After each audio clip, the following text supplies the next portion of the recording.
voudrais que tu me dises une fois pour toutes ce qui t'arrive, Maribel. Très bien. Je me rends bien compte que tu as du mal à accepter mon infirmité. Tu as essayé, je t'en remercie, mais je crains que les choses ne soient pas comme nous l'avions souhaité. Tu veux dire que je ne suis pas celui que tu espérais? Non, non, ce n'est pas toi, c'est moi. Et je comprends que ce soit très difficile de me dire ce que tu ressens parce que... Attends une minute, Maribel. Tu m'aimes, oui ou non? Bien sûr que oui. Eh bien, dans ce cas, je veux que tu acceptes ce cadeau.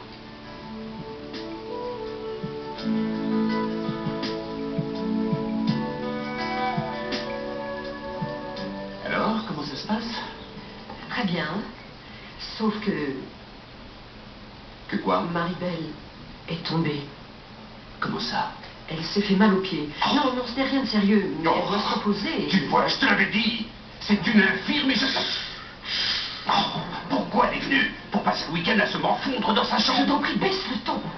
Comment peux-tu penser que c'est une femme qui conviendrait à Hector? Hector, tu veux dire que tu veux m'épouser? Mon amour, c'est moi qui te pose la question. La bague de fiançailles, c'est moi qui te l'offre, non? Mais il y a quelque chose que je ne comprends pas. Tu devais retourner à New York et... Oui, en effet. Et pourquoi tu ne m'as pas mise au courant alors? Parce que je pensais t'en parler au même moment, en t'offrant cette bague. Je voulais faire ma déclaration hier soir. Et c'est pas tout. Le dîner auquel sont allés Alexandre et Ruby au bord du lac était à l'origine prévu pour nous. Je voulais dignement fêter l'occasion. Mais puisque tu t'es senti mal... Oh, c'est le plus beau moment de toute ma vie. Hector. Comment vas-tu? Comment allez-vous? Très bien. Voilà. Et toi? Je peux vous présenter Ruby, ma petite amie. Mademoiselle? Enchantée. Parrain, j'ai une grande nouvelle à t'annoncer. Je vais épouser Maribel. Félicitations. Tu comprends maintenant pourquoi je ne pouvais rien dire. Je savais que tout un miracle. Regarde. Tu as vu? Magnifique. Elle est vraiment magnifique. Comment? Tu as demandé sa main? Oh, tu lui as enfin offert ta bague de fiançailles. Tu veux dire que tu étais déjà au courant? Alors, parrain, tu nous as toujours rien dit? C'est parce que je ne m'y attendais pas du tout. Je peux te parler un moment, Hector? Je reviens tout de suite, ma chérie. s'est passé quelque chose? Non, ce n'est rien, rassurez-vous. Est-ce que tu te rends compte de ce que tu projettes de faire? Je suis conscient de l'étape que je veux franchir. Ce n'est pas un coup de tête. Ça en a pourtant l'air. En d'autres mots, je n'y comprends rien. Je n'y comprends rien. Tu entends? Comment est-il possible de vouloir passer sa vie avec une infirme? Je te prie de ne plus jamais utiliser ce mot-là envers Maribel. Bon, Hector, écoute-moi. Je sais que tu l'aimes bien. Mais es-tu certain qu'avec le temps, ce qu'il faut bien appeler son problème ne te plaisera pas? Es-tu sûr de ne pas vouloir finir par te mettre en quête d'une autre femme, d'une femme plus solide et séduisante, comme la petite amie d'Alexandre, je veux dire? Quel genre de type crois-tu que je sois? Hector, je te parle d'homme à homme. Chacun de nous peut devenir infidèle. Ou pire, si notre partenaire ne peut pas nous donner ce qu'il nous faut. Cette fois, tu vas beaucoup trop loin. As-tu pensé qu'elle ne pourrait peut-être pas te donner d'enfant? Vas-y, réponds-moi. Ça ne te ferait rien dans ce cas-là. Je sais très bien ce que je vous dois à ma marraine et à toi, mais je refuse de ne voir que ton reflet en moi. Ce n'est pas le même cas. Oui, je le sais, je ne le sais que trop. Ce n'est pas moi, en l'occurrence, qui risque de payer les pots cassés. C'est toi. Réponds-moi. Ça ne te ferait rien. Tu ne sais pas à quel point tes paroles me font souffrir. Mais si tu n'acceptes pas la femme qui va devenir mon épouse, nous ne pouvons pas rester dans ta maison.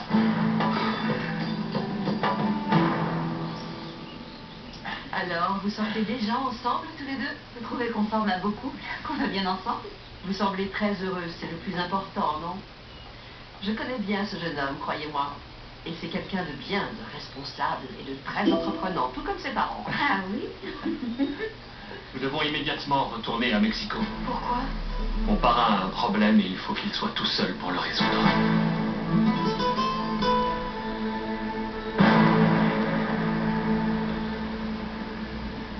Je crois que je peux poser le pied. Non, ne fais pas d'efforts. Laisse-moi te porter, ma chérie. Bon, et vous, au lieu de rester planté là sans rien dire, vous pourriez peut-être ouvrir la porte et essayer de vous rendre utile, non? Qu'est-ce qui s'est passé? Pourquoi vous portez ma fille dans vos bras? Papa, rassurez-vous, Maribel va bien.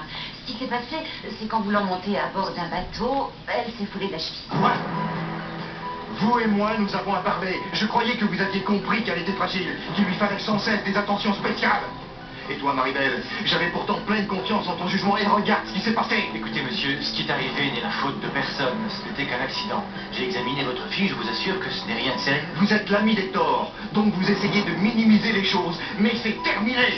Gaetano, aidez-moi à la transporter à l'intérieur. Papa, tu ne peux pas nous traiter de cette façon. J'ai dit c'est terminé. Portez-la, Gaetano. Tu te trompes, papa, nous n'en sommes qu'au début. Hector et moi, nous allons bientôt nous marier.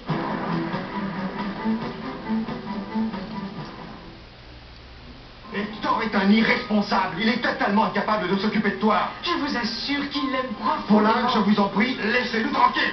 Bien, monsieur. C'est beaucoup trop injuste de le juger comme ça. Tu as peur qu'il ne me prenne pas au sérieux. Eh bien, voilà la preuve du contraire.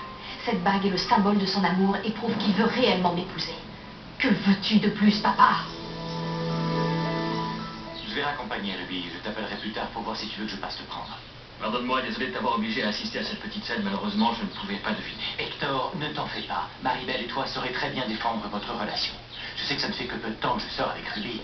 Et pourtant, je remuerai ciel et terre pour la garder à mes côtés.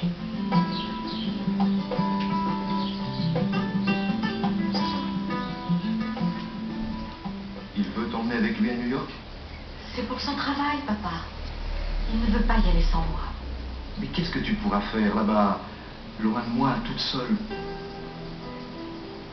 Je n'ai pas du tout envie d'être séparée de toi non plus.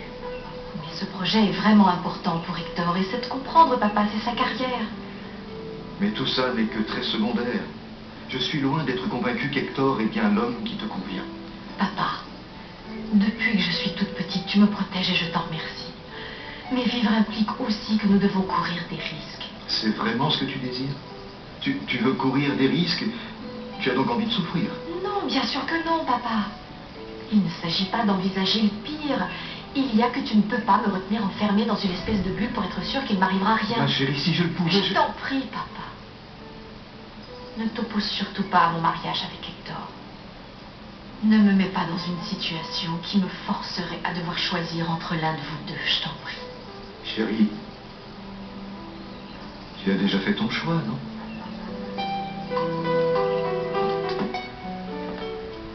Si je comprends bien, non seulement le père de Maribel ne voit pas ce mariage d'un bon œil, mais la famille d'Hector non plus. Uniquement son parrain. Et bien sûr ne va pas répéter à Maribel ce qu'il pense d'elle. C'est évident, ça lui ferait bien trop de mal. Mais est-ce que tu crois sincèrement que Gennaro acceptera un jour le fait qu'elle souffre d'une infirmité? Je suis certain que oui. De toute manière, Hector et Maribel s'aiment tellement fort qu'ils sauront surmonter tous les obstacles qui se présentent. Espérons-le. Et toi, franchement, tu en ferais autant pour moi? Tu m'aimes aussi suffisamment pour surmonter tous les obstacles? Ruby, je t'aime. Mais je ferai tout ce qu'il me faudra pour ne pas te perdre, chérie. Moi aussi.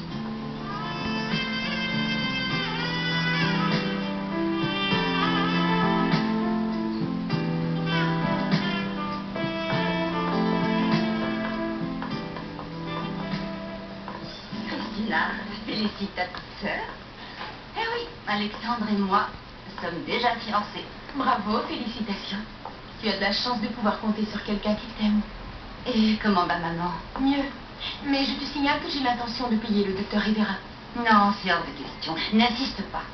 Désolée, ça ne change rien que tu sois fiancée à Alexandre. Ce n'est pas à lui de payer les frais médicaux. Bien sûr que si, et c'est logique. Parce que quand un homme tombe amoureux d'une femme, il sait bien que ça coûte cher. Oh, voilà des manières de parler. Comment ça coûte cher? C'est la vérité.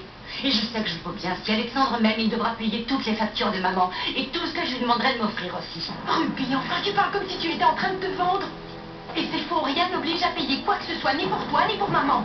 Eh bien, s'il veut être mon fiancé, il sera au chi. S'il veut avoir à ses côtés une femme belle, sexy, amusante et fidèle comme moi, il devra payer. Sinon, il devra se contenter de sortir avec quelqu'un d'insignifiant, avec une pauvre fille comme toi. De la part de Maribel, je peux le comprendre.